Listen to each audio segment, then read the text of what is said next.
Baik, pemirsa, kembali Anda menyaksikan Coffee Morning di segmen kedua ini. Nah, pemirsa, kami akan melanjutkan perbincangan seperti yang saya sampaikan tadi bahwa pada segmen kedua ini akan bergabung secara virtual Kepala Dinas Pendidikan Provinsi Kepri, Bapak Muhammad Dali. Baik, saya akan sapa terlebih dahulu. Assalamualaikum Pak Dali.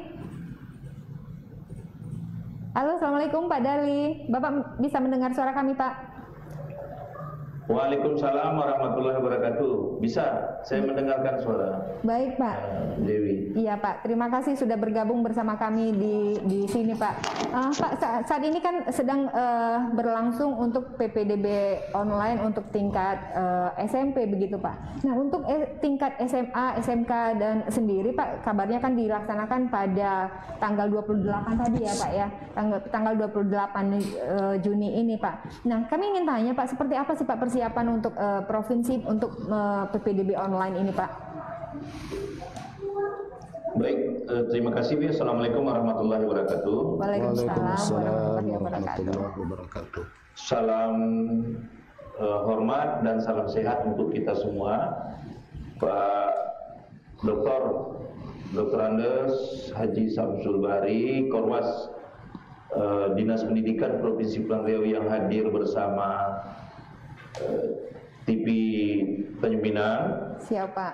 Ada Dr.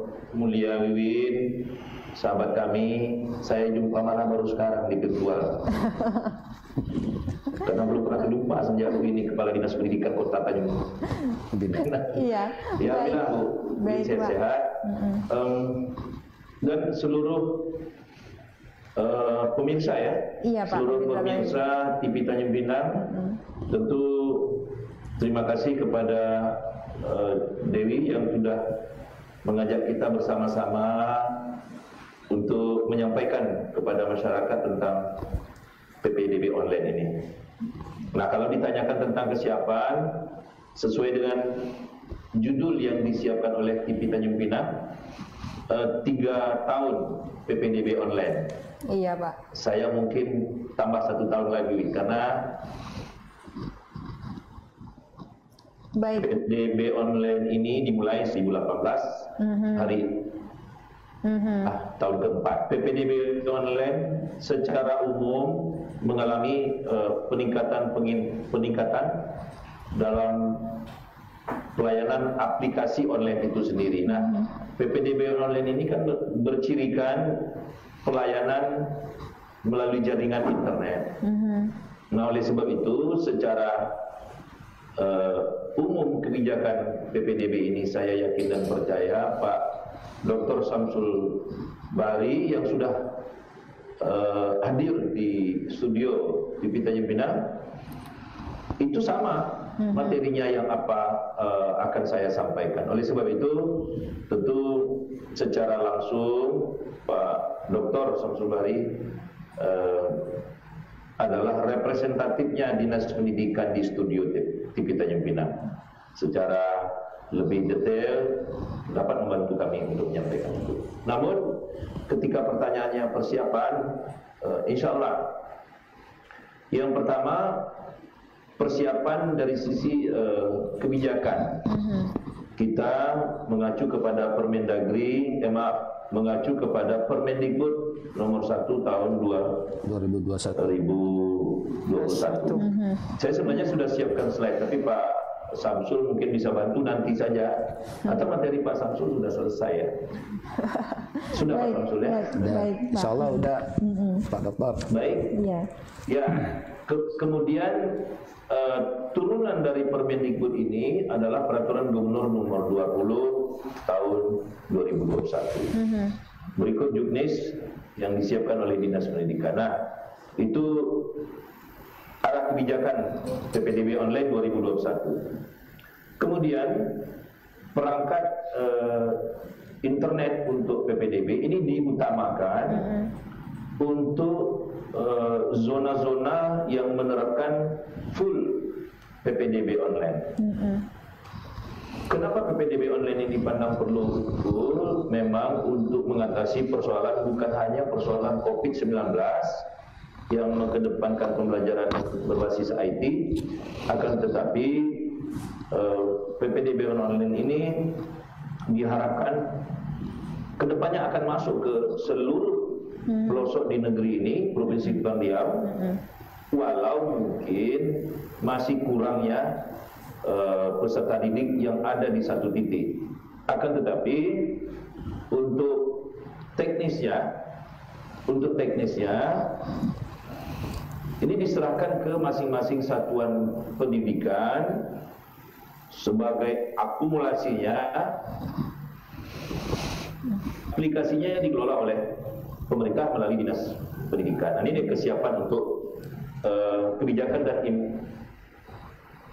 ya. Baik, Pak. Sedangkan jadwal mungkin tadi sudah ini dasar hukum. Kemudian jadwalnya itu pendaftaran tanggal 28 Juni sampai 2 Juli dengan konsep ya, jalur pendaftarannya konsep ada beberapa perbedaan, ada SMA, SMK, SLB. Nah, secara umum ada jalur zonasi, kemudian ada jalur prestasi, jalur afirmasi dan perpindahan orang tua. Nah, artinya untuk SMA kurang lebih sama dengan zonasi ini SMP ya, Pak ya. 65%. Jadi gitu kira-kira gambaran umum. Iya. Baik. Nah, kalau memang ada Dewi membuat konsep Anda interaktif, saya mungkin lebih menunggu interaktif karena semua kebijakan diatur dalam sebuah regulasi. Turunan kita dari Permendikbud itu adalah peraturan gubernur, kemudian petunjuk teknisnya dari Dinas Pendidikan. Baik, Pak. Ini yang akan disosialisasikan ke semua. Iya, Pak. Baik. Demikian saya kembalikan ke Dewi. Iya. Saya bersedia untuk mengikuti sampai selesai interaktif ini. Iya, baik, terima Pak. kasih. Pak, Assalamualaikum warahmatullahi wabarakatuh. Baik, Pak Dali mungkin jangan ditutup dulu virtual lewat aplikasi. Tidak. Iya, baik, Pak. Nah, tadi Bapak mengatakan bahwa untuk online ini ada untuk beberapa daerah tertentu begitu yang melaksanakan online seperti itu. Nah, kemudian bagaimana Pak untuk daerah-daerah yang memang tidak terdapat jangkauan sinyal internet seperti itu, Pak? Apakah pelaksanaannya juga seperti biasa offline seperti itu, di mana para siswa atau wali muridnya datang ke sekolah begitu, Pak? Ya, jadi konsep bagi daerah-daerah yang memang hari ini masih memiliki keterbatasan jaringan internet, ya kita bisa lakukan secara luring, khususnya beberapa kabupaten. Kalau berdasarkan data kita itu yang berat persoalan internetnya Kabupaten Anambas. Berarti Anambas masih dilaksanakan secara offline ya, Pak ya? Kabupaten Anambas ini namun iya, baik, Pak Dali. Baik pemirsa, sepertinya ada gangguan teknis sedikit di daerahnya Pak Dali, di mana beliau saat ini berada di Kabupaten Karimun ya, Pak Dali ya. Baik, mungkin saya akan ke Pak Samsul terlebih dahulu. Baik, Pak Samsul. Nah, Bapak kan kalau kita baik. Halo, ya. Iya. Jadi secara umum kalau kita melihat titik kekuatan internet ini, bahwa kekuatan internet yang tersedia di seluruh sekolah itu sudah baik SMA, SMK maupun SLB. SMK itu bahkan 98% sudah tersedia jaringan internet di semua sekolah. Kemudian SMA itu 95 sekian persen.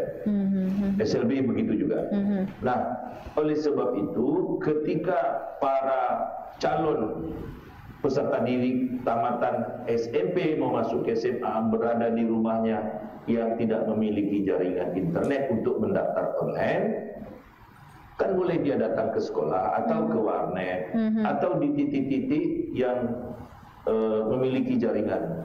Belajar dari COVID-19 bahwa pembelajaran jarak jauh dengan sistem digital dapat menumpang kalau dia di desa, di kantor desa, di kantor kecamatan. Di sana ada tersedia jaringan internet yang dapat digunakan oleh masyarakat.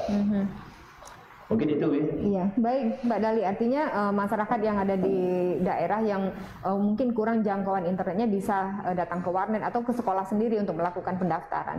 Baik, mungkin saya akan ke Pak Samsul, Pak. Terkait dengan Bapak adalah kan seorang pengawas Korwas untuk SMA, SMK, dan SLB begitu, Pak. Nah, menurut Bapak apakah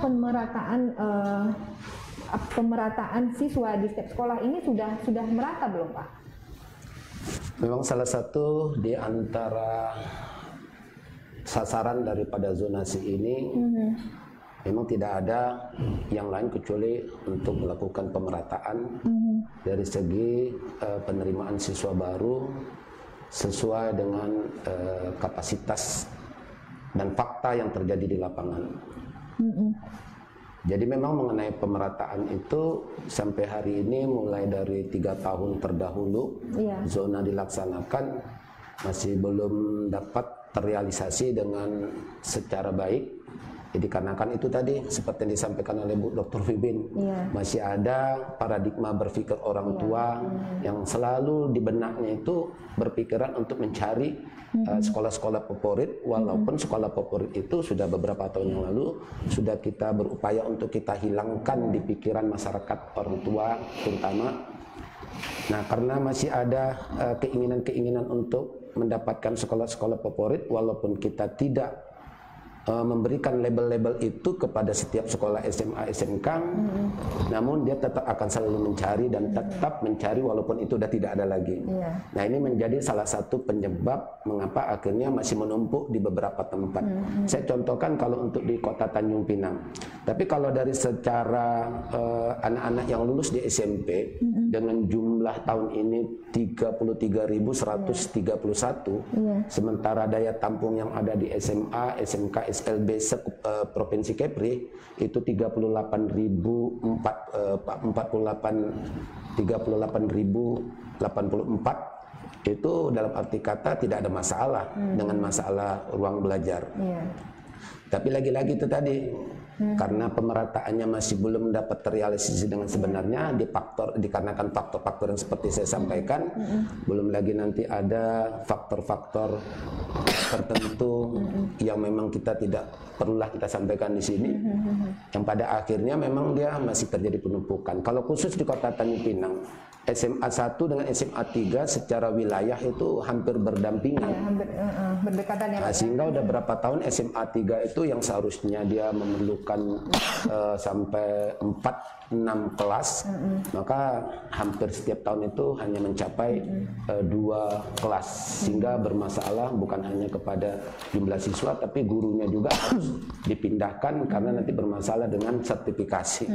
Nah, itu kira-kira beberapa persoalan yang memang harus kita. Jadi di tahun ini kita berupaya untuk supaya zonasi itu bisa dilaksanakan dengan seefektif mungkin sesuai dengan ketentuan. Kemarin juga sudah kita bahas mulai di tingkat pergub sampai kepada Juknis dengan satuan pendidikan.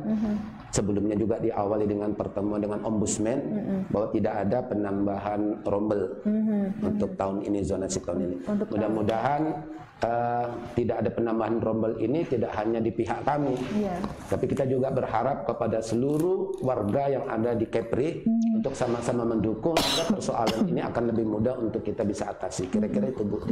Baik Pak, terkait dengan penerimaan zonasi tadi, adakah menurut Bapak itu harusnya adakah satu sistem yang harus diikuti, misalnya setelah mereka siswa ini pilihan beberapa sekolahnya harus tidak lebih dari 1 misalnya begitu Pak. Apakah itu diterapkan Pak pada saat PPDB online tahun ini? Insya Allah tahun ini untuk di tanggal 28 sampai tanggal 2 Juli yang diberikan kesempatan kepada seluruh orang tua yang akan mendaftarkan di SMA, SMK maupun SLB itu diharapkan untuk supaya dapat tertampung sebagaimana harapan. Oke, baik Pak. Terima kasih. Mungkin saya akan ke Bu Wiwin, Bu. Terkait masih penerimaan secara online ini Bu. Nah ini kan ada orang tua yang masih belum paham, apalagi anak-anak yang baru tamat SD melakukan pendaftaran sendiri begitu Bu. Nah ini apakah dari sekolah-sekolah sendiri memberikan semacam laluan ataupun fasilitas untuk mendaftar di sekolahnya ini Bu? Atau sementara ini saat ini kan juga pandemi begitu Bu? Iya. Sebenarnya karena ini adalah tahun ketiga ya, saya pikir masyarakat sudah cukup paham bagaimana cara pendaftaran melalui online. Kita juga karena ini masa pandemik, jadi kita berharap masyarakat tidak berkerumun karena SOP-nya jelas bahwa 5M itu harus kita tetap jaga. Namun bagi orang tua tertentu yang memang mereka tidak menguasai IT, maka kita memang memberikan kesempatan dan peluang kepada mereka untuk dapat kiranya dibantu oleh panitia yang berada di satuan pendidikan, gitu. Artinya memang sekolah-sekolah tersebut juga menyediakan layanan untuk membantu para orang tua tadi ya Bu ya, untuk menginput data-data anaknya begitu ya Bu ya. Insya Allah. Ya. Baik pemirsa, kami masih menunggu Anda untuk ikut berpartisipasi, berinteraksi bersama kami melalui telepon WhatsApp di nomor 8083161593800. Anda bisa menanyakan terkait dengan tema kita pada hari ini, yaitu 3 tahun PPDB online. Baik pemirsa, mungkin Pak Dali masih tersambung dengan kami saat ini. Baik Pak Dali dan pemirsa Tanjung Pinang TV di mana saja Anda berada, segmen kedua ini kita tutup dan kita kembali pada segmen ketiga nanti. Mungkin kita akan membicarakan terkait dengan bagaimana pelaksanaan tatap muka yang memang sudah dilaksanakan pada tahun ini. Nah pemirsa, kami kembali sesaat lagi, tetap saksikan Coffee Morning RDK.